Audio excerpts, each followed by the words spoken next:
So we're recording. So let's get going because I know you're a busy man, many demands of your time. So everybody, welcome to the podcast. Thanks for coming out live. We got 22 people, and I imagine we'll get some more coming on. So this is the first edition of this next series, which is usually a 10-part series. I expect it'll probably be 10-part. And what I do for this podcast is I attempt to get people I know or people I've kind of aware of who are involved in practical, like real tangible work that's going on with respect to sustainable development, and just to have a discussion about some of the work that they're doing and the issues they're confronted with. And then just trying to tease out some of the more kind of, you know, we talk in the news, we hear about the general problems about climate change and biodiversity loss or whatever it is, but you really get a good understanding of how these issues play out in the real world when you talk to people who actually work on specific issues. And so tonight, I'm really happy to have Adam Levine on the show. And Adam is a former student of mine from way back, what, 2010 or 11 or 12, something like that. Yeah, that's right. Yeah. From the Masters of Environment program at Concordia University, one of my best students, if I might add. And he clearly went on to get involved in some really interesting work and kind of just evolve in this area of practice. And now is the team leader for Indigenous participation for the Canadian Nuclear Safety Commission. That's correct. That's your official title, correct? Pretty much, yeah. Indigenous relations and participant funding. Okay, great. So with that, and Adam's doing some really cool stuff with respect to obviously working with Indigenous groups, but also at the intersection of the nuclear sector or nuclear issues and environmental assessment in conjunction with some of the reconciliation and Canada Indigenous relations issues that are intertwined with that. So I want to welcome Adam to the platform, and thanks for taking the time to talk with us. And look forward to hearing all about what you're working on and sharing some of your insights with us. So thank you for coming on. So the way we're going to do this and how we typically do this is we just have it treated like a chat, a discussion. And gave Adam some questions beforehand that will kind of guide our discussion, but it's a kind of an open forum. I tend to like to keep more of the questions towards the end, but if there's something that comes up that you note as we're talking and you have a question, feel free to put it in the chat. We're going to keep everybody on mute until the end of our discussion. And then at that point in time, you'll have a chance to kind of ask a question directly to Adam or I, and we'll continue our discussion in that sense. Okay, so that's our format, and probably going to be about 30 to 45 minutes or something like that. So Adam, welcome. And first off, how did you get into this? I think this is the question I always like to ask guests, is what kind of brought you to like what does your position now entail? Like, what is your position? And then what motivated you to arrive at this position? Great. Thanks. Oh, and they've got someone else joining too, so that's great. Yeah. Hi, everyone. Nice to meet you. Again, Adam Levine. And it's great to be here with you and going to have a great discussion this evening. So I really got into this through kind of serendipity, because originally I was in the program that David was talking about, doing a Master's of Environmental Assessment at Concordia, and I was doing my internship with Infrastructure Canada, mainly focused on environmental assessments for that department. And then I hadn't really talked a lot about it in my studies or work or life beforehand, but Indigenous consultation started becoming an important aspect of the environmental assessment process. So I started on the job learning more about that. And then in 2012, the Canadian government at the time, the Harper government, brought in the new CIA 2012 legislation and almost put me out of a job, because Infrastructure Canada was no longer a responsible authority doing environmental assessments under the new act. And so I was desperately looking for work across government, just moved to Ottawa and really wanted to stay there. And so I was sending out emails to everyone across government with a title with environmental assessment or Indigenous consultation attached to their name.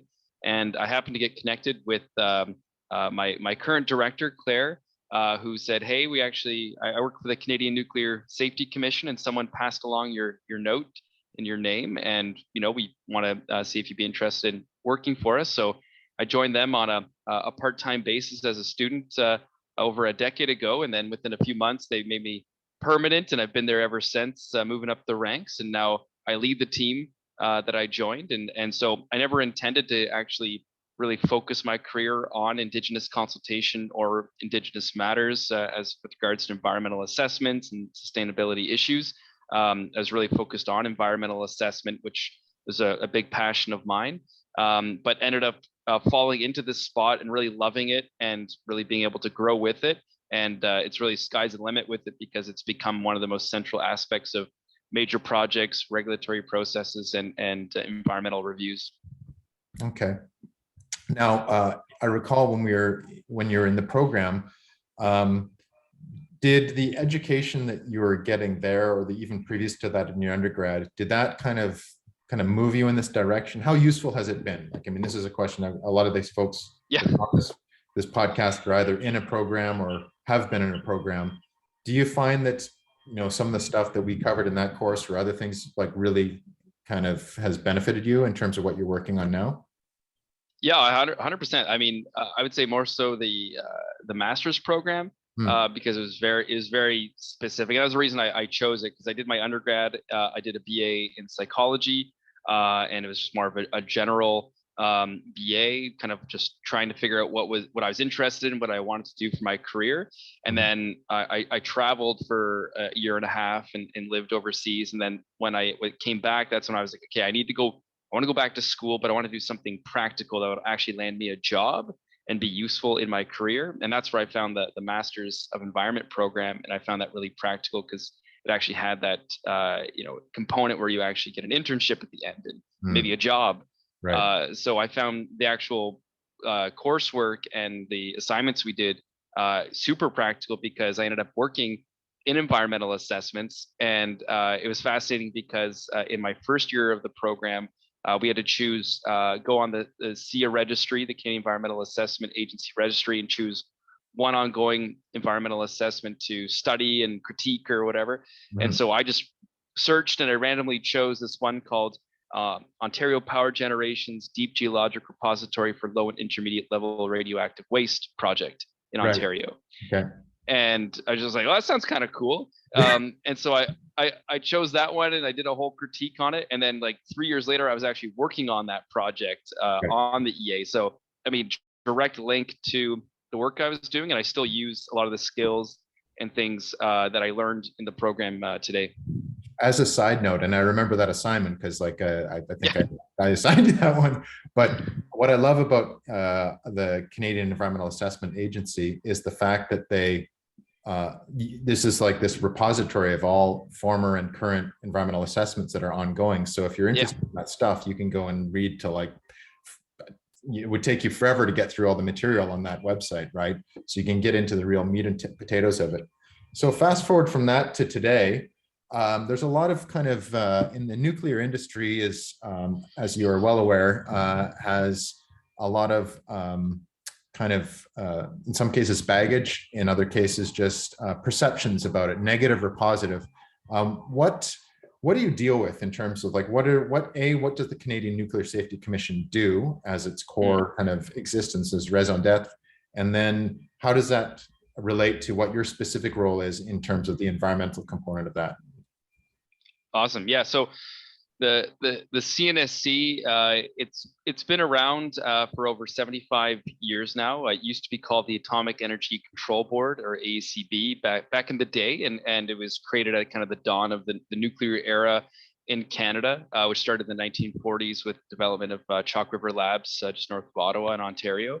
And Canada was at the forefront of nuclear research and technologies in those early days, and was one of the first to really push forward and say, let's move from focus on a weapons program, which was what the focus was beginning, to really peaceful civilian applications, and started developing technologies to actually do good with the technology by producing electricity that doesn't produce any air emissions, and creating isotopes to treat cancers and medical treatments, and sterilize things, and do analyses and research and stuff like that.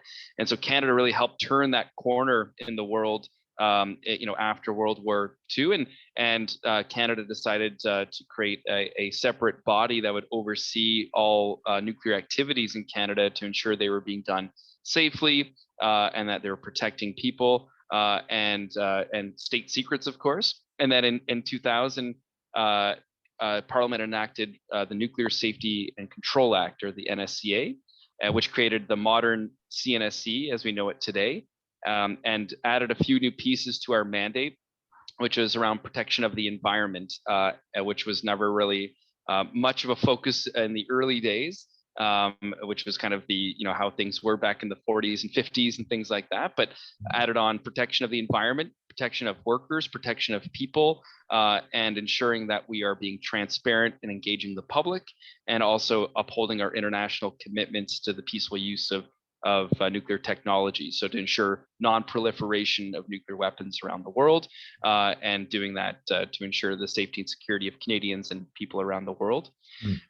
So it's a really important mandate. We are extremely busy because I don't know if everyone knows, but Canada is what's called a tier 1 nuclear country, meaning that we are one of the top nuclear innovative countries in the world.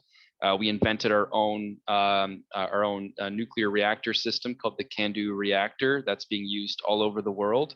Over 60% of Ontario's electricity is coming, 60 to 70% is coming from nuclear energy. 30% of New Brunswick's energy is coming from nuclear energy.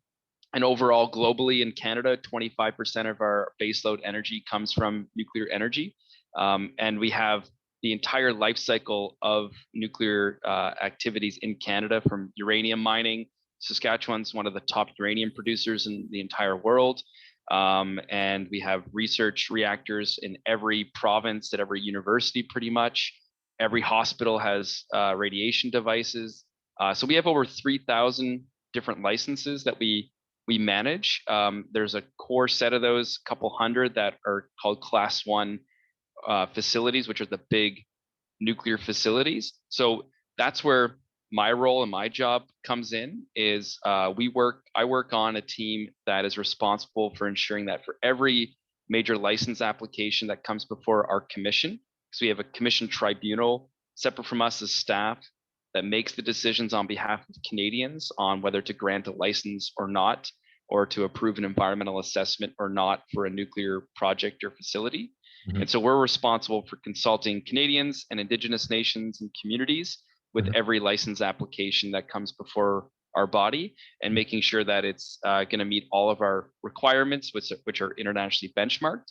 And then we do a thorough consultation process to ensure whatever is being applied for won't have impacts on the environment, people, and not impacting Indigenous or treaty rights. So that's where our work comes in, and definitely happy to go more into that. Okay, perfect. So in terms of the environmental assessment processes that you use, or the tools, you are still governed by the Impact Assessment Act for any new or existing facilities, correct? Yeah, well, there's a bit of a nuance there, because the Impact Assessment Act, when it was brought into force in 2019, really narrowed actually the types of projects that would be reviewed under that system. So they have a projects list. And if you look at the section on nuclear activities, or uranium mines, or nuclear reactors, or fusion reactors, and things like that, the thresholds they set are actually quite high. So the majority of new nuclear projects may not even trigger an impact assessment. And there's actually a difference between the thresholds for on a project on an existing nuclear site. So there's a bunch of nuclear licensed sites that we regulate across the country. And if a project is proposed on that existing site that has a license from the CNSC already, the thresholds are much higher than they are for like a greenfield site. So some projects may trigger what's called an integrated assessment that would be co-managed between us, the CNSC, and the Impact Assessment Agency. And then there's many others that would just fall under our process, under the NSCA. Okay. I'm going to just kind of flow with the conversation, because when you get an integrated assessment triggered, so when you have to work with the Canadian Environmental Assessment Agency or the Impact Assessment Agency, yeah, how well does that go? Like, I'm curious about how it is working together on those, because I mean, it's a complicated process, can be political or procedurally difficult. Have you worked on an integrated assessment with the other regulating body? It's a great question, because we've never done one before to date. Like, the Act is so new. I mean, we have done somewhat of an integrated assessment for the project that I was talking about earlier, Ontario Power Generation's Deep Geologic Repository project. That was a joint review panel under the old Act between the agency and the CNSC. So we have some history on that, and that went fairly well. It took a long time, that assessment, but for many reasons, it ended up not going forward, that project, because the proponent gave the most impacted First Nation a veto on the project. It was the first time in Canadian history that a First Nation was given that kind of power on decision making, and the community voted against it. But that's another story. But the integrated assessment, we're actually mapping that out right now with the agency. So we have a memorandum of understanding that we developed with the agency that maps out exactly all the steps and how we would work together. And we took a lot of lessons learned from those earlier integrated joint review panels from under the former legislation to make sure that any new integrated assessments really focus on one project, one review. Things are done effectively and efficiently, and we balance these things, and we don't kind of step on each other's toes, but work as a team to deliver good assessments and good outcomes in the process. Okay. So we're actually looking at two potential integrated assessments coming up. One is going to the first one will probably be for a small modular reactor project in Saskatchewan. Saskatchewan's looking to decarbonize by the mid-2030s and to retire all their coal-fired power plants for their baseload power.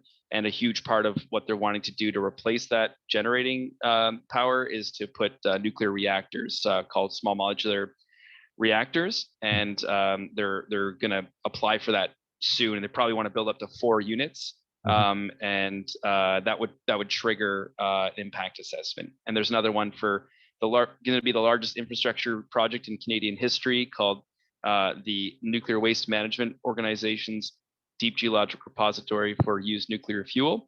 And that's going to be a repository for all of Canada's fuel from the dawn of the nuclear era until hundreds of years into the future, to all contain it underground in a vault for perpetuity. And that's going to start in next year or the year after as well. Where is that going to be, or is that a secret?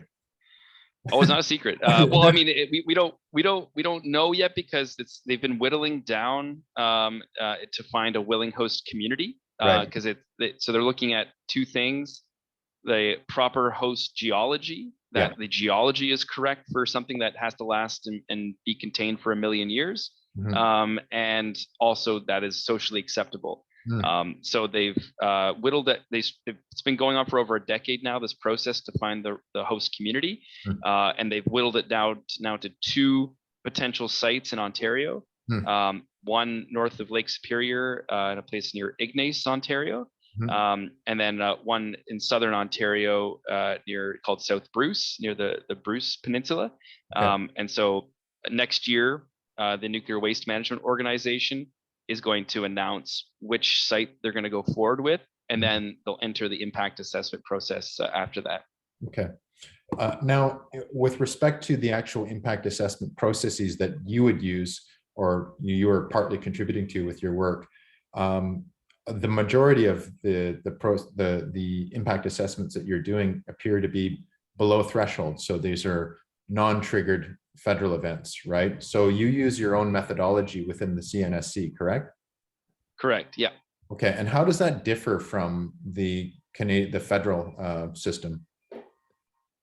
Yeah. So we have a whole environmental framework that we implement, and so we have that kind of outlines it. We have this thing called reg docs, or regulatory documents, that kind of outline all of the key things that the industry needs to meet in terms of standards. So the one on environmental protection is called 2.9.2, environmental reviews and protection. And it outlines all of the Canadian standards, the CSAs that are required. And so we have a whole directorate focused on environmental protection. So it's the Director of Environmental and Radiation Protection and Assessment. And so we have a whole EA division that focuses on environmental assessment processes. We have experts in, groundwater, in environmental risk assessments, in monitoring, and we have our own lab that does analyses. So we actually have a really robust environmental protection framework at the CNSC, because we apply it not only for like new projects like the assessment part and doing the predictive analysis and all that, but for ongoing oversight, because we're a life cycle regulator. Right. So every 5 years, all of our major licensees have to do an updated environmental risk assessment, where they look at their facilities' interactions with the environment, and they determine the pathways of what are the different constituents of concern or effluents that are maybe coming out of the facility, and then tracing that through a predictive model in the environment, and then doing monitoring and sampling to confirm those predictions. So that's an ongoing thing. It's not just the assessment beforehand. Okay, Darren, you have a question? Yeah, Adam. I'm just curious. I'm a geologist, but I'm just curious as to what sort of environmental environment you'd store uranium, spent uranium in. So the actual used fuel once it comes out of the reactor. Correct. Right. Yeah. So so they're looking at two different types of rock, and so like in southern Ontario, sedimentary type rock, and the other one's in Canadian Shield, and so they're looking at a stable host geology that's non-permeable, that shows signs of being stable for the last million years, because they need to ensure that it'll remain stable for far into the future. So they're doing lots of borehole drilling and assessments, and this is kind of the international best practice. Every country in the world that has spent nuclear fuel, this is the approach they're taking. So Finland and Sweden are the furthest ahead on developing their own DGRs, and they're actually doing the tests right now. So Finland already has the approval for theirs, and they're going to start doing testing. So everyone in the world's looking to them to see how that goes, and then we're incorporating lessons learned in the Canadian context. So yeah, if you want more information, though, I can definitely send you some links to all the research and benchmarking on geology and the research there. Yeah, that'd be interesting. Thank you very much. Great question.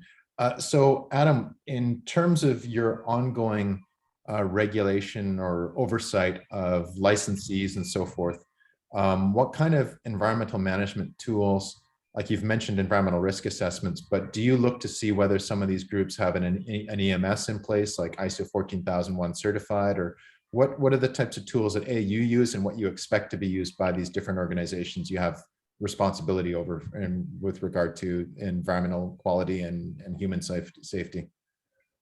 Yeah, no, it's actually quite extensive. So basically our safety framework for most facilities is divided up into what we call 14 safety and control areas. And so under each of those safety and control areas, which includes like human factors, environmental protection,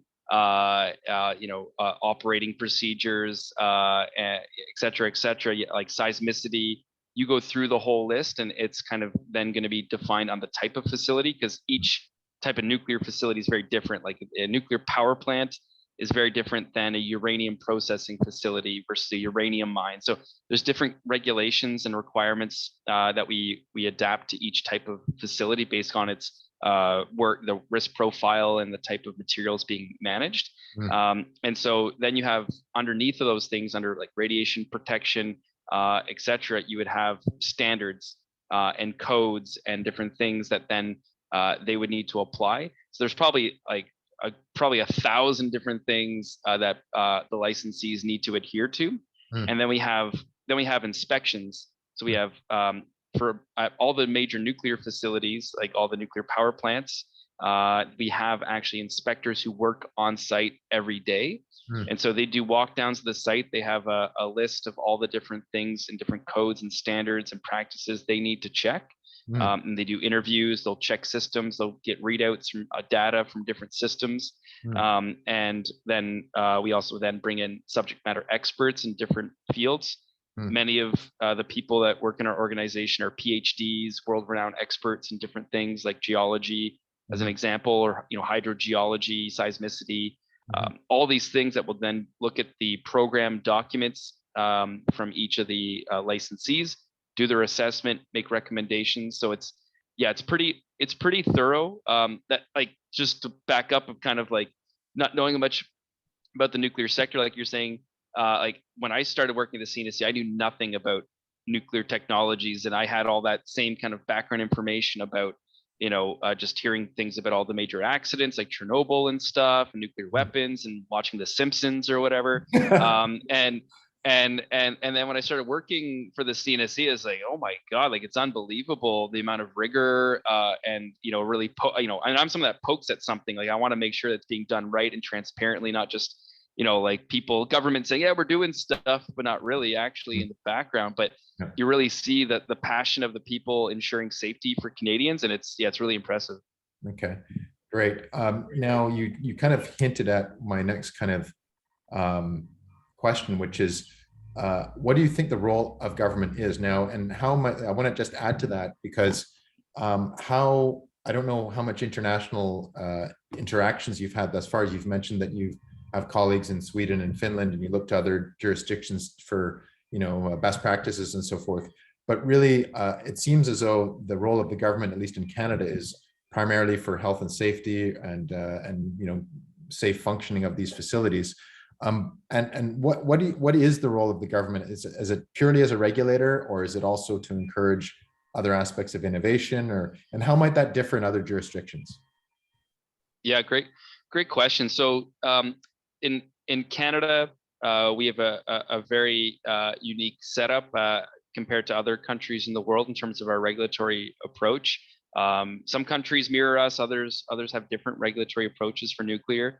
So in Canada, we have the CNSC, and we cover everything to do with nuclear, other than exploration for uranium, for example, which is like still a mineral and is provincially that's provincially looked at. But for the CNSC, we're completely independent from government. So we're part of the federal government, but we are an independent regulatory agency. So we don't take direction from the federal government.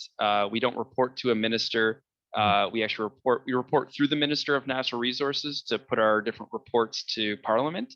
And we of course, we abide by all federal requirements and regulations, but by all intents and purposes, we're separate. We're an independent agency and make our own decisions. Our commission makes its decisions, and our president is like an equivalent of a deputy minister. And so it works well because you have a complete independent body that's looking at the safety aspect. And so we don't look at economics, we don't look at financial aspects, we don't look at promotion. We're very neutral. We're not pro-nuclear, we're not anti-nuclear, we're just pro-safety. Whatever's being proposed in a jurisdiction in Canada, it has to come through us no matter what, and we have to ensure it meets our requirements.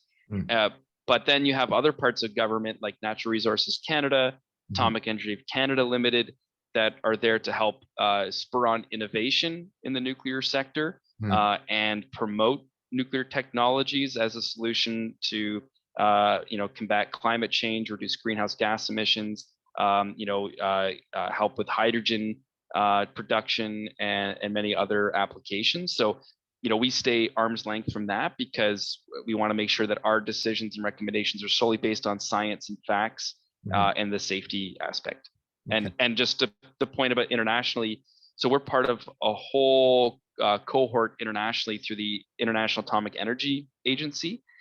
We work with the IAEA and all the partner nations across the world who have nuclear technologies to share best practices, create standards, do independent verifications of each other's regulatory frameworks to ensure that they're best practices, and help emerging countries, like countries who are trying to get in to the nuclear sector or just starting out to set up their regulatory regimes. So we've helped out tons of developing countries, including a lot like the United Arab Emirates and others who are really getting into nuclear technologies to make sure that they have a strong regulatory framework to ensure safety. Because we always say an accident anywhere is an accident everywhere in the nuclear sector. Right. So you always want to ensure that internationally you have standards and requirements to ensure nuclear safety everywhere. So we were very involved in what was going on in Ukraine. You know, when there was attacks on their nuclear power plants and stuff, for example, we had experts helping them out, ensure those plants stayed safe during all that. Wow, super interesting. And have you noticed that, I mean, the assumption is that most governments would operate in a way such as the CNSC is, with safety at the forefront, but are there, you know, are there different jurisdictions which perhaps have less of a separation between safety and the economics, or safety and other priorities from a governance standpoint? You don't have to. Yeah, absolutely. You don't have No, to. no, but yeah, like yeah. So like, I think France is a little bit more kind of everything under the one tent, and Switzerland as well. And there's a number of European, like France gets like 80% of their energy from nuclear energy. And so they have like a massive industry, and it's kind of tied in with the regulatory process, and I think Russia as well, you know, no surprise there, but you know, China, you know, there's certain examples of countries that you know, that don't really separate those things out as clearly as we do, but it is identified as an international best practice, and what the IAEA recommends as terms of the framework. So we're really trying to help promote that independence internationally. We use our levers internationally to promote those things. And also from my end, I've done a lot of presentations internationally, international, you know, I just presented the IAEA a few months ago, and really promoting more public engagement. And it blows a lot of countries' minds that we have a funding program, that we pay people to then, you know, criticize our work and challenge us. They're like, are you crazy? But we're like, no, this is an important part of a democratic, you know, process, and hearing everyone's views. And so many countries, even China, was like, can we learn more about this funding program that you're doing, and, you know, Indigenous consultation? So it's amazing, you know, when, you know, these different countries in the world actually trying to learn more about public engagement when maybe they would never even touched it before. Well, I think I think it would be an interesting conversation with them to demonstrate the return on investment of public engagement, in the sense that, do you want to hide things from the public, or do you want to engage with the public so as to avoid conflict in the future? Right? Like, you're basically building trust and understanding through that process. So given that, and this leads into my next kind of questions I have with respect to that piece of the puzzle, which is public engagement, which obviously you're heavily involved with.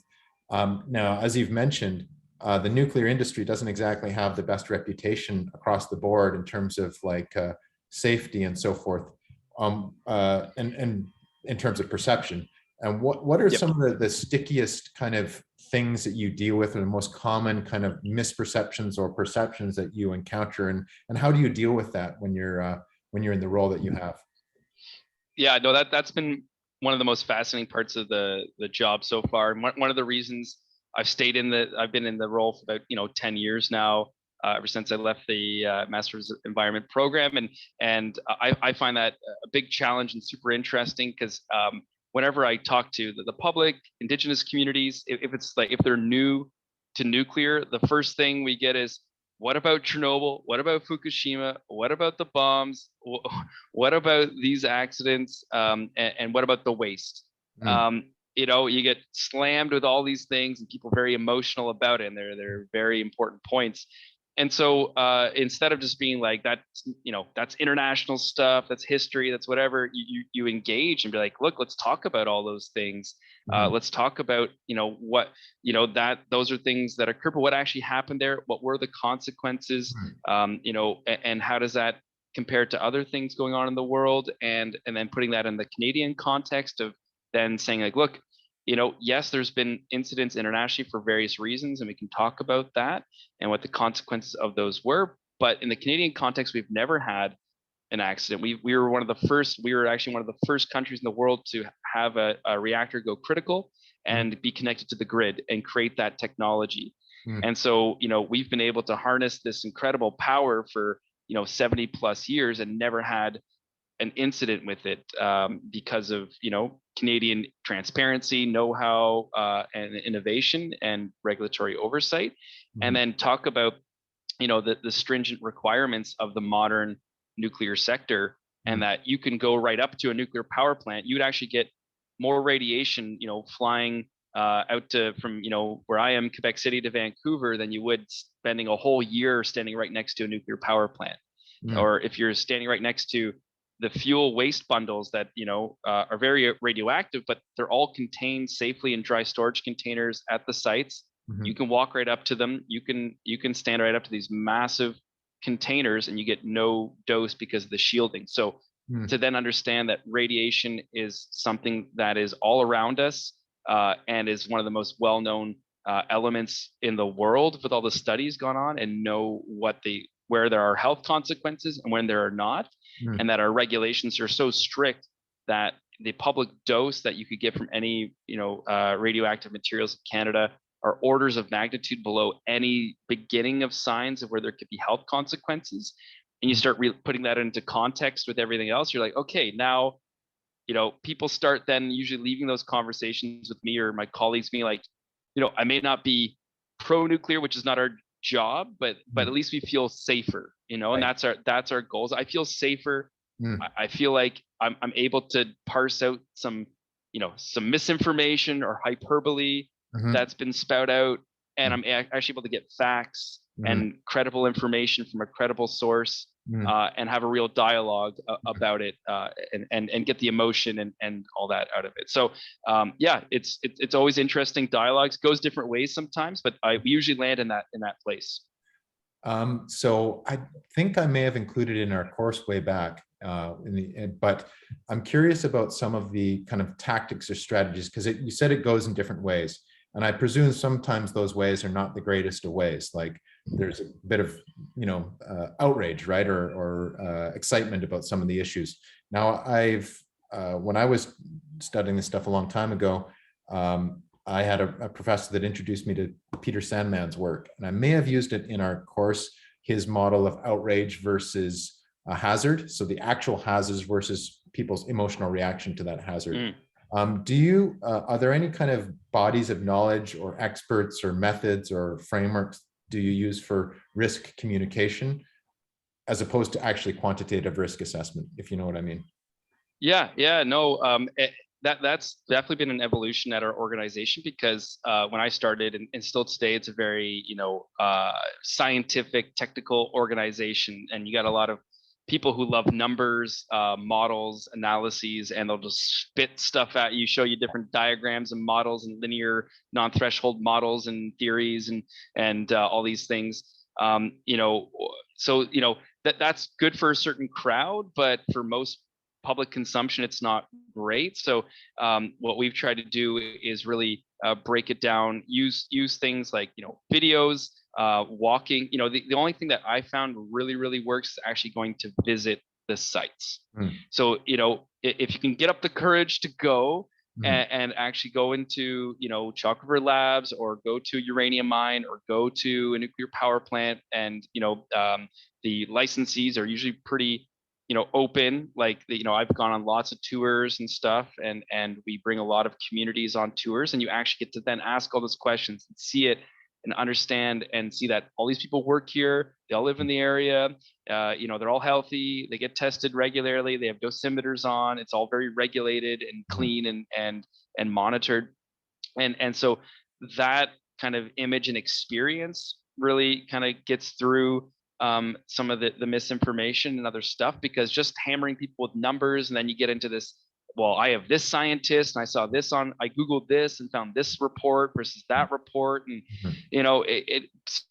we try to have really credible, easy to, access information online. And the other thing that's really helped is we have this program called the Independent Environmental Monitoring Program, where we have experts in environmental monitoring that go out to the different nuclear sites around Canada and take environmental samples like air, water, soil, foodstuffs, etc., and in publicly accessible areas, not on the site itself, but in public areas. And we engage the public who come by, like, what are you doing and stuff. And we bring Indigenous communities along with us to take samples with us.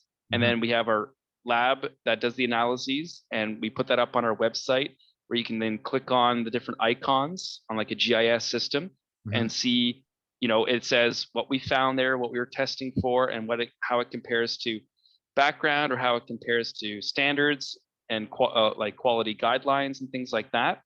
So it's another really effective tool visually for people to see, like, okay, you're testing the environment, you're not seeing anything of concern, this is what the standards are. So those things have really helped. Interesting.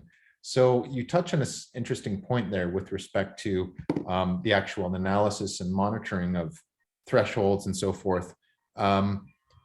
You have mentioned that Indigenous consultation is a very big part of your work, and also part of specific projects that are in presumably First Nations territory and so forth. You and I have talked before about the fact that there is some pretty significant changes and advancements in how you're handling, or from a regulatory standpoint, how you have to handle Indigenous consultation, but also from a procedural standpoint, how you go about doing assessments and utilizing different forms of knowledge or ways of knowing and so forth. What are some things that you're working on, or ways that have differed perhaps than they were, say, 10, 15, 20 years ago? Yeah, no, it's been an incredible evolution from, you know, just 10 years ago, where, you know, we've had, you know, the formal duty to consult and accommodate requirements, you know, since around 2004 and 5, when the Supreme Court came out with 2 major landmark decisions, the Taku and Haida decisions. And so we, Cnsc, really wasn't until 2008 that we really formalized our approach to consultation with Indigenous communities to make sure we were meeting those legal thresholds, or else projects would be stopped in their tracks because you weren't meeting that legal requirement. But it was very, you know, it wasn't just us, but across the government, it was very basic, where you just, you know, you try to figure out who are the communities in the area, you send out a couple letters, maybe make a phone call, and then, you know, that was kind of it. And then it, you know, then it evolved into, oh, we have these commission hearings, do you want to come to our hearings and talk to the decision maker? And okay, and then we started offering funding through a participant funding program. So it started to get a little bit more involved and sophisticated, where communities could hire experts, do their own independent analysis of the documents and reports, and come prepared, hire lawyers and things, do community workshops. So now we're at a place where it's full on collaboration, and what we're striving for is where it's government to government, nation to nation, the communities where these facilities operate or their projects are being proposed. We work hand in hand with them to develop out a consultation process that respects, you know, the regulatory framework we have. You know, we have to be honest about the legislative framework and powers that we have, but at the same time maximizing that as much as possible, where it's not just the regulatory scientific Western knowledge that's driving the whole thing, that you bring in the community perspective and you gather Indigenous knowledge and local knowledge. And it's on a very different time scale than, say, what we're looking at, but it's really helpful perspectives to understand, you know, how has this territory changed over time? What are key aspects of the environment and indicators that we need to be looking at? And how do we look at these, especially for long-term projects? How do we look at things that go over thousands of years? Like our scientific knowledge is pretty limited when we start modeling out that far, but Indigenous knowledge has these timescales that goes way beyond that. And so it's trying to really leverage both knowledge systems to make better decisions. And so we're kind of at the beginning of that, but we've really, before the door was closed to that, but now the door's open. Gathering Indigenous knowledge and incorporating it is now a requirement under the Impact Assessment Act. It's no longer of like, you could, it's a shall, you have to. And we have an Indigenous knowledge policy framework for the Cnsc, where we're looking at every single thing we're doing: environmental risk assessments, monitoring, and EAs, and all licensing decisions, and incorporating IK where communities want to work with us into every single aspect. And and then getting our commission to really take that in and incorporate it into their decisions as well.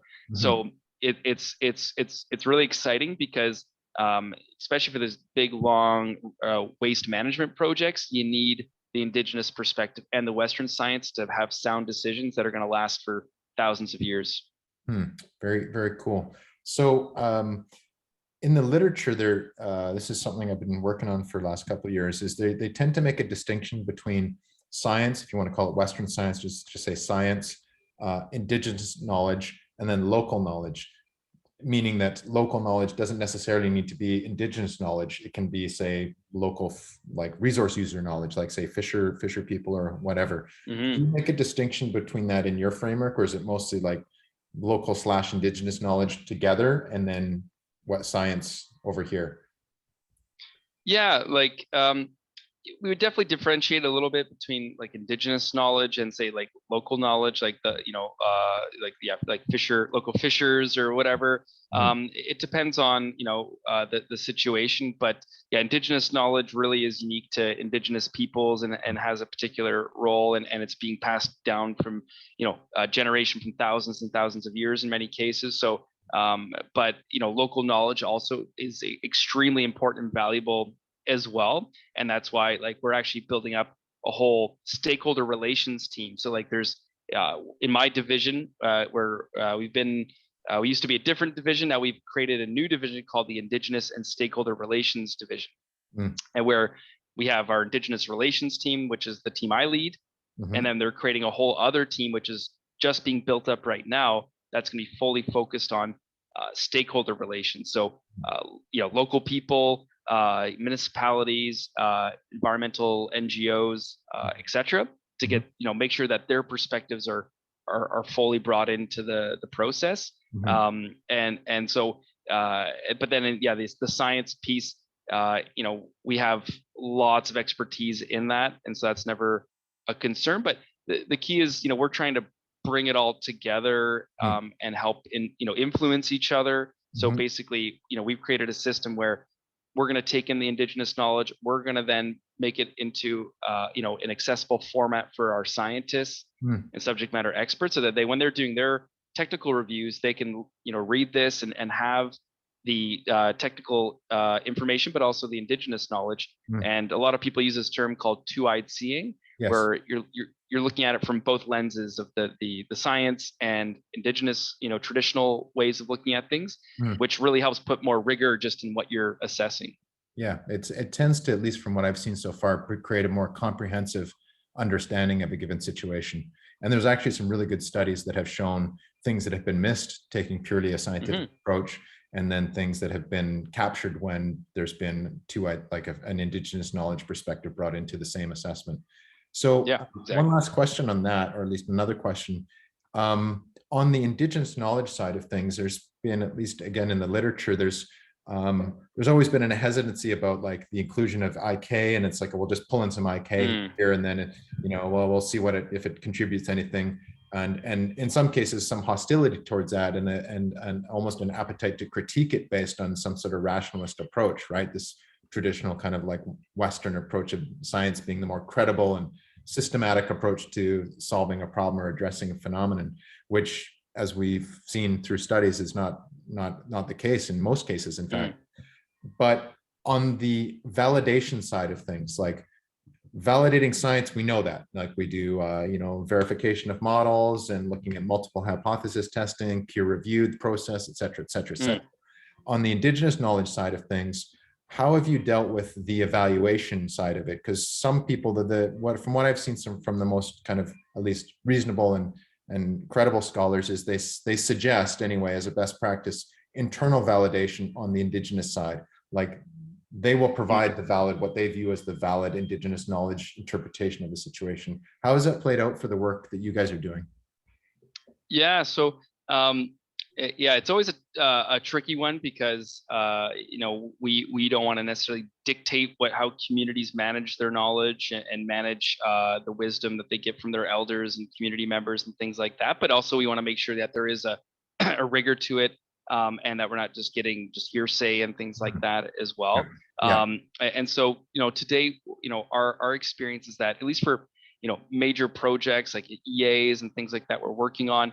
Either ourselves or the proponent will fund major Indigenous knowledge studies, and those follow a very particular methodology that is well known and established, and they usually hire professional consulting firm that will then follow that methodology of how they do interviews, collect the information, do confidentiality, and then are able then to translate that into a GIS format, and to share maps and stories and perspectives.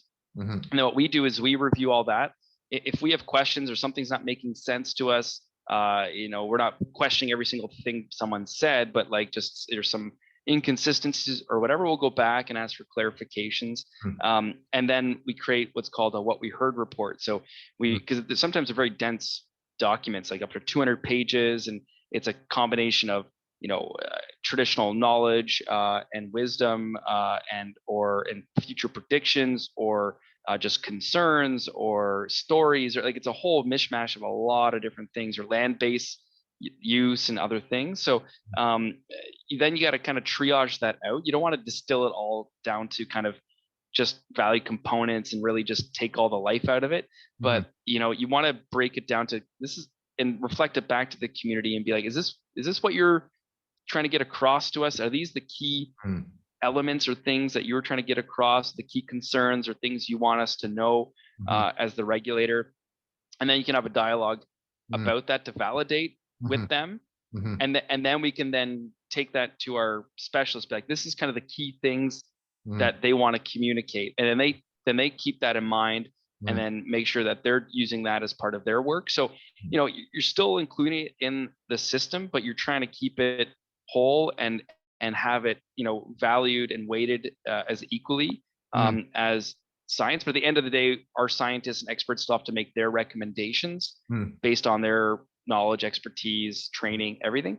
But bringing in that Indigenous perspective really can help improve things. Okay, great. And what do you think, like overall, what are some of the major challenges? Like, where do you think things can be done better right now? In this space, or just like in like Indigenous knowledge or consultation, or just in general? Like, I would say overall, but maybe specific to the knowledge side. But if there's actually just well, I mean, I think one of the biggest issues that we come across all the time is just capacity. Is that for ourselves and for the Indigenous communities is just a lack of capacity and resources. A lot of communities have big ideas, big plans of things they want to do in terms of their role in the regulating the industry and making decisions and contributing to that. But they are working on a shoestring, usually very small consultation units for the community, and they have very limited budgets, and that we are only able to provide funding on a kind of a project by project basis, and right now anyways. And so they're getting hundreds of requests just like ours. Like, we're one of dozens of federal, provincial, municipal, different entities and private proponents reaching out to them, wanting their time, wanting their knowledge, wanting their perspectives. And it's great because everyone wants to consult now. Everyone's there doing it, but communities have not been given the capacity to play catch up, to manage all this. So that's one thing we're really trying to address from our end, and pushing government as a whole to address, is give these communities some capacity, just a few people to triage and manage all the requests and manage the knowledge, manage the maps.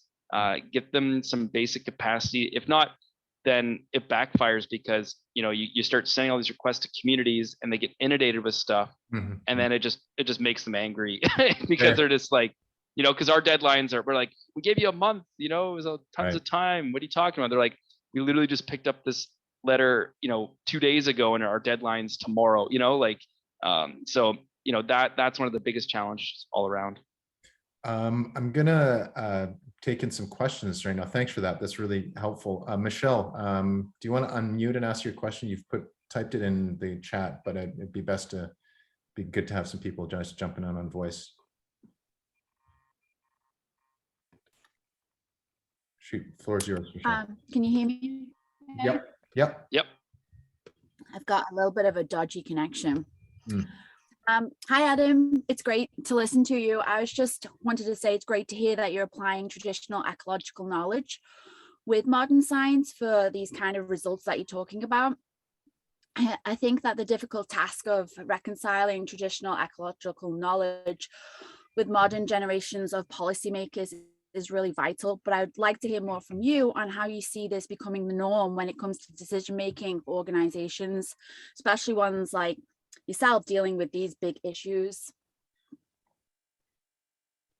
Excellent. Yeah. Great. Excellent question. It is a big challenge. I mean, we saw this play out we just had hearings with our commission a few weeks ago that I was at in Ontario for a radioactive waste management project called the Near Surface Disposal Facility at Chalk River. So it's to manage over 1 million cubic meters of low-level radioactive waste at Chalk River Labs, which is Canada's and one of the world's largest nuclear lab facilities and research facilities. The communities brought forward a lot of knowledge, a lot of perspectives, a lot of history and stories. And you know, the commission, who are independent from us as staff, kind of struggled with what to do with it. And you know, one of them admitted, like, I'm not an expert in Indigenous knowledge and things like that. You know, it's unfortunate because we do actually have 2 members of our commission who are Indigenous themselves, and they weren't on that panel. It's a different story when they are there, though. So, like, to your point, you need people on the decision-making end that are able to receive the information in its proper context and properly do seeing and two-eyed decision-making to make a balanced decision. Because that's what, you know, again, the broader sense reconciliation is all about, is bringing in the 2 nations, bringing the 2 knowledge systems together for the betterment of all nations and peoples in Canada. And so if you're able to do that at the kind of micro level at the decision making, where you have someone who is Indigenous that forms part of that decision making to bring in that perspective, then it's much better and more meaningful. Because, you know, those who are trained in science and stuff like that, it's harder for them to understand it in the proper context. So my recommendation is that for whatever type of decision making the government or whoever needs to make it, you have someone who is Indigenous, that is from that culture and worldview, that can help bring it into the decision-making process and really receive the information in a meaningful way. That's a great point. And if I may add to that, I think some of the most successful examples of this kind of process where effective governance has been achieved from the perspective of co-management has been where there has been that shared power. I mean, ultimately, a lot of it comes down to capacity, but also power as well. And I'm referring to the Guayhanas Park Reserve in Haida Gwaii, in that they have Archipelago Management Board has board seats assigned to Indigenous people. You know, so that kind of problem that you're referring to, where you may or may not have someone who has the capacity and or the power or role to receive that input and then therefore contribute to the decision making, is, I think it's a really essential part of the puzzle, as you noted. We have another question, Elsa. Elsa, do you want to unmute and? Sure, you bet. Hey guys, hi, it's Elsa. Hey. Adam, thanks for spending your time. So it brings me back. I'm a geologist as well. I spent my couple summers up in Cigar Lake and nice. So running through the swamps up there. Yeah. You touched on, I have a couple of questions. I'll probably just give you this one here because I know time's getting out. But I'm curious as to your take on, you know, why nuclear is federally regulated versus all the other type of mining, which is provincially and then passed down municipally. I mean, at the end of the day, you know, some of the environmental regulatory requirements are the same, you know, mine, big, small, you know, you touched on air, water, soil, etc. So, I mean, you also touched on the fact that Cnsc has such a robust environmental assessment crew. Now, where does that leave everybody else? All the other mines, which cumulatively are so many more, exponentially more mines of differing scales, with people at the provincial level and subsequently the municipal level that do not have the capacity nor the expertise. And quite honestly, with some of the provincial governments basically bypassing any environmental impact assessments, period.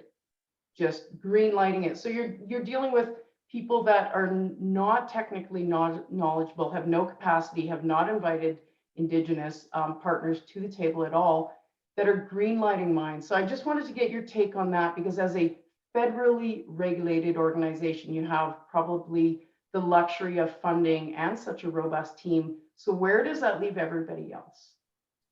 Yeah, excellent question. And we've heard that a lot, especially not so much for the power plants, but for uranium mining, especially in Saskatchewan.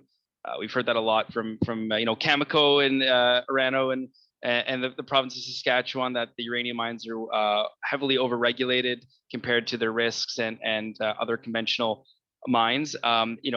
Federal jurisdiction over nuclear, has been in place since the 40s with the ACD. Part of it was because of the protection of people from radiation, and it's being a new thing, and making sure that there's consistency across the country on that front, but also national security as well. And there's a lot of elements around the development of nuclear technologies with our international commitments that requires a federal oversight body, because even uranium, we have to account for non-proliferation. Where's the uranium going? Who's it being shipped to? How's it being managed? So to meet our international commitments to the IAEA in the international community, you need regulatory oversight from that aspect, just because of the potential for weapons side of things. So that's a big part of it, and also perception as well. Again, like we were talking about earlier, that because it is uranium or nuclear, then there's a heightened level of concern, whether real or perceived,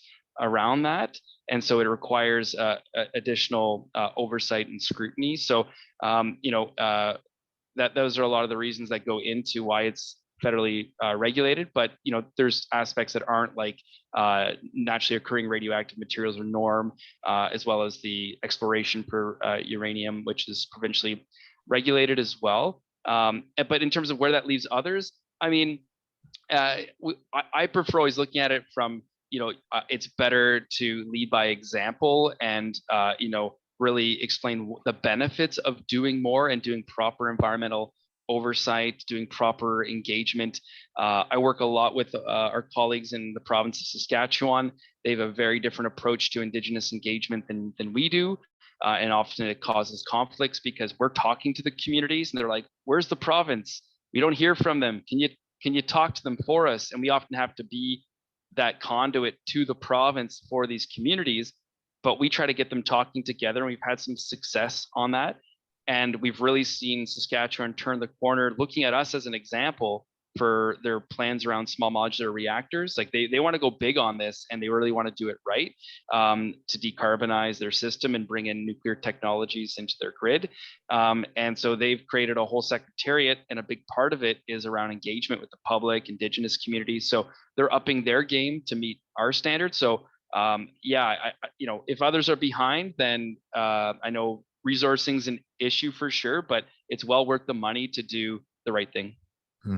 That's a great question, great response, and a great question. And Elsa, I'm going to attempt to get a former prof of mine who has a lot of experience in environmental assessment in Canada, a lot to do with hazardous waste and waste management, and to look at this idea, which I think we're kind of getting at here, which is this idea of harmonization between provincial, federal, and even municipal regulatory regimes. And you run into these problems. And Tony, I'm referring to Tony Boydell, he hasn't agreed to come on yet, but I'm hoping he will.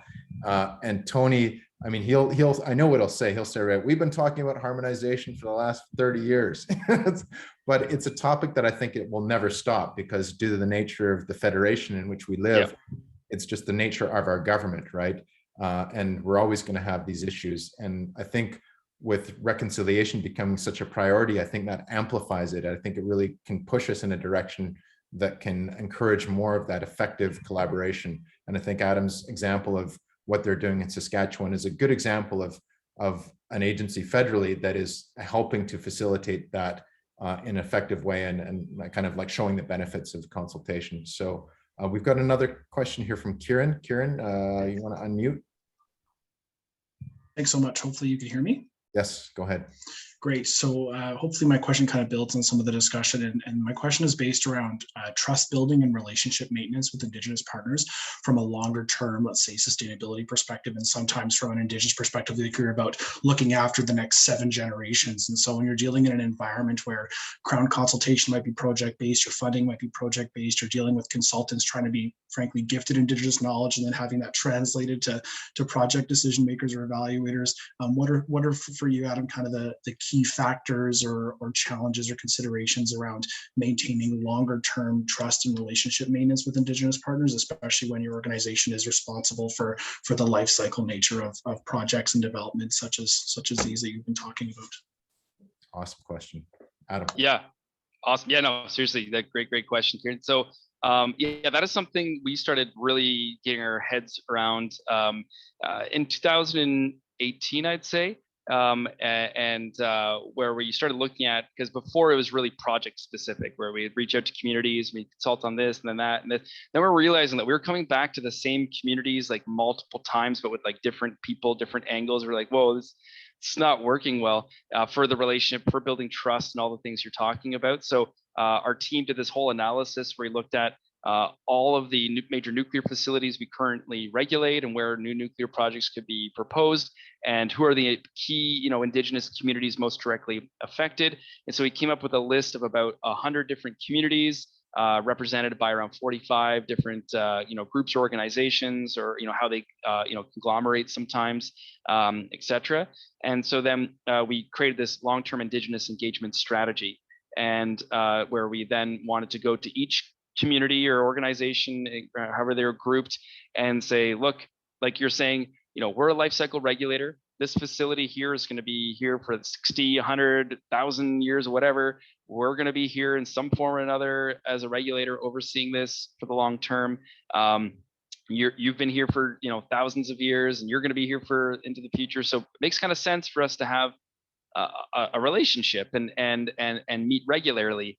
And so what we started developing is a different tools to develop what we call terms of reference for long-term engagement.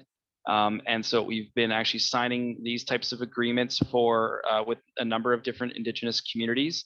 So the first one we ever did was with the Saugeen Ojibwe Nation near the Bruce Nuclear Generating Station, which they, in their territory, have the world's most complex and largest nuclear facility. It's including the Bruce Nuclear Generating Station, which that facility alone is 8 reactors and produces 30% of Ontario's electricity just from that one site. We said, look, there's a lot going on in your territory that we work on. There's lots of concerns.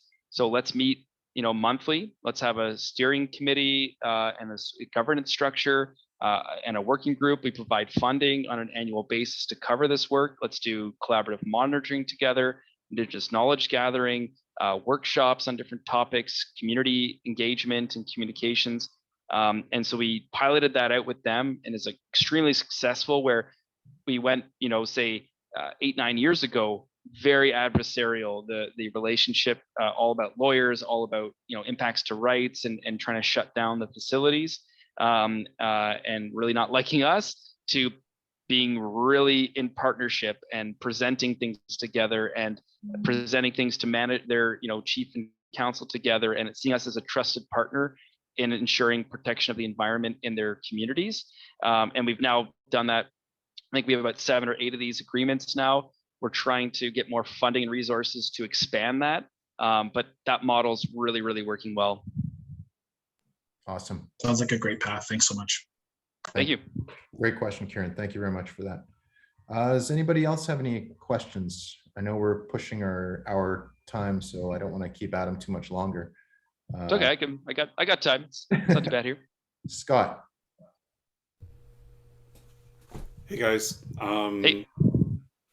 Regarding what you were talking about with working long term with different Indigenous communities, I know that a lot of consultation firms or companies that do partnerships with Indigenous groups often have this kind of extractionist colonial view, where they have information that we need, and what can we do to get it from them in order to do the job that we need. And I know that the organizations that you're working with in terms of establishing long-term understanding and that sort of thing, what would you say in terms of your organization or ones that you've worked with that give back to Indigenous communities in some way, just as a form of reciprocity? Because I know that for a lot of groups that do work with government agencies and development companies, power and utilities do consultation, but it's sort of like, we got what we need, thanks, bye. What do you see more in the long term for how did they get something out of the agreement as well? Yeah, no, Thanks, Scott. yeah, Scott, no, really great question. And yeah, so that's a key point that we're trying to instill in our licensees. So we actually have regulatory requirements around Indigenous engagement. We created a reg doc around that. And so we want to ensure that wherever they're operating, that they have these long-term relationships as well. And it's not just kind of, you have a regulatory requirement to go and engage and do the thing, and then you're out.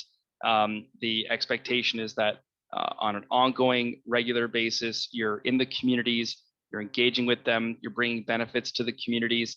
And actually, we're pretty lucky if you actually look at the nuclear sector. Some of the best practices in all of the extractive or energy industries are in the nuclear sector. Again, we were talking, one of the other folks that came on, she had been up in some of the uranium mines in northern Saskatchewan. They are the largest singular employer of Indigenous peoples in Canada, the uranium mines, that over 50% of the workforce are from the basin in northern Saskatchewan or Indigenous background, and that millions of dollars goes back into the communities, and some of the most world-class impact benefit agreements and revenue sharing agreements are with Indigenous peoples. And now the new model going forward is we've made it very clear, and at Natural Resources as well, that for small modular reactors, if they're going to go forward in Canada as the new kind of frontier of nuclear technologies, that it has to be done in direct partnership with Indigenous peoples, so meaning actual ownership, that Indigenous communities are actually going to be owners of these facilities, operators of these facilities, bring energy independence to their communities, get them off diesel and things like that if they want.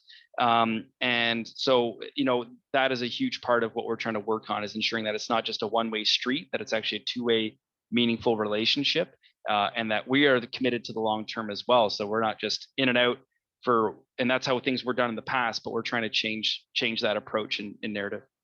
I'm glad to hear it. Thanks, Adam. Thanks, Scott. Other questions? Anybody have any other questions?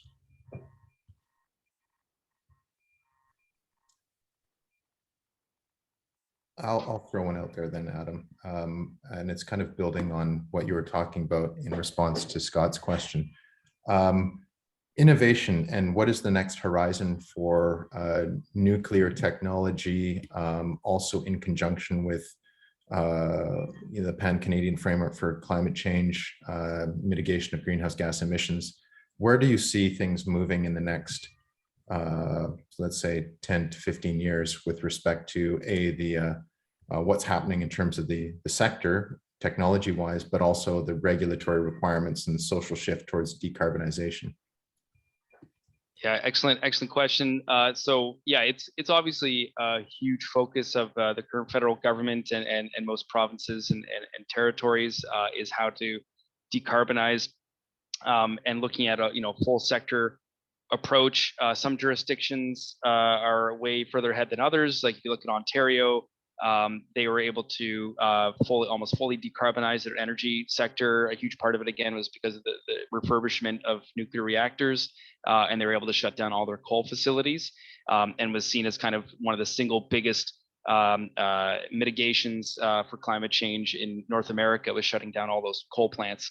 And so other jurisdictions are further behind, where they still rely on coal, gas, and other things. So in the immediate term, a lot of jurisdictions are trying to switch to gas, as seen as kind of a lesser evil on the greenhouse gas emission scale. But for deeper cuts in decarbonization, for like I was talking about Saskatchewan, they were showing us their modeling, and with the increase in electric cars and electrification across the board to meet their demand, imports of hydro from Manitoba, and continuing to have their coal plants with sequestration and all these other scenarios. They're looking at every scenario and they still don't make it.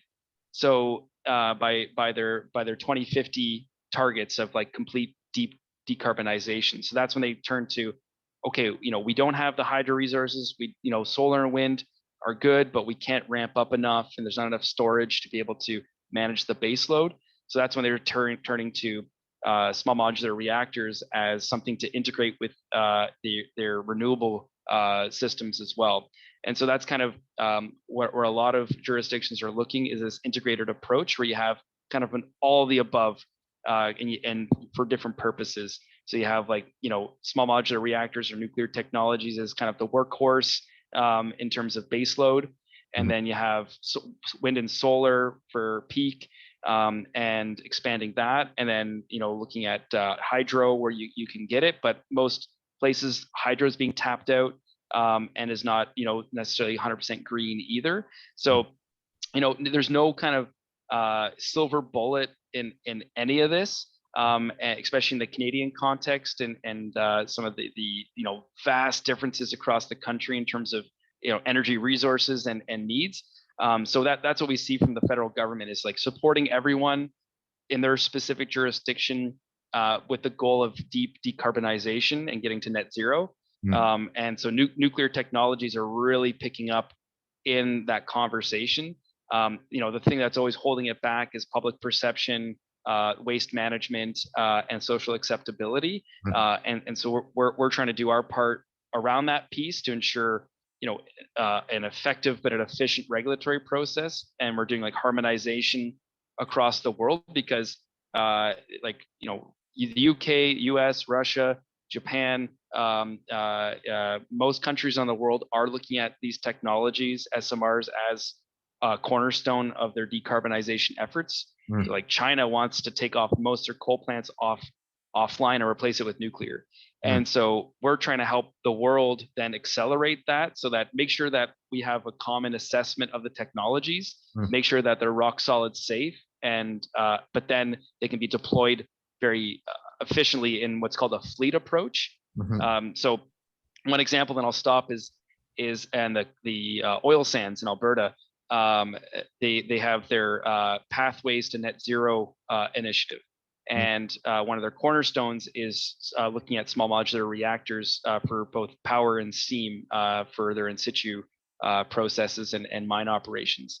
So they're looking at, they were saying they could look up to deploying up to 30 small reactors in the oil sands region to take it all off gas and coal and other power sources, to have to actually get the oil sands, as funny, as awkward as that is, to net zero. Not their product and I guess the end result of it, but at least the development of it and extraction to net zero.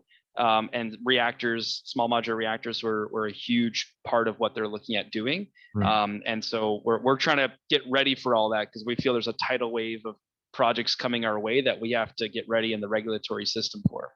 Right. That's super interesting. And in fact, I kind of reckon back to when I was doing my master's in mid 2000s, and there's a couple guys, Pakala and Sakalo. I don't know if I ever used that article, but they're two, I think Stanford and Princeton scientists, probably still working, but they came up with the energy wedges model for climate change mitigation. At that time was quite famous for policymakers, because it's a rubric in which they had this kind of like, here's our trajectory. And then in order to kind of like achieve these different levels of decarbonization, and keep in mind, this is published in 2004. So, there wasn't as much kind of heat on the issue at the time. But they had this, and what I liked about the model and why it was so successful, I think, was the fact that they recognized there is no silver bullet. And what they did was they modeled like, what are the different scenarios from different options, such as nuclear, such as natural gas, such as renewables, such as carbon sequestration, and then could apply that then in different kind of policy contexts. Because obviously the situation in, say, in India is going to be different than, say, parts of Canada or what have you, right? Just do the economics and what the resources they have at hand. So I think we kind of got to look at it, as you say, from a kind of a situational standpoint, and look at like what wins can be made. Even in Canada, looking at across the provinces, BC and Quebec are just flush with hydro, right? By nature of geography, whereas Saskatchewan obviously is not the case. They're not in the same situation. So, well, I mean, I think we've had quite a discussion tonight.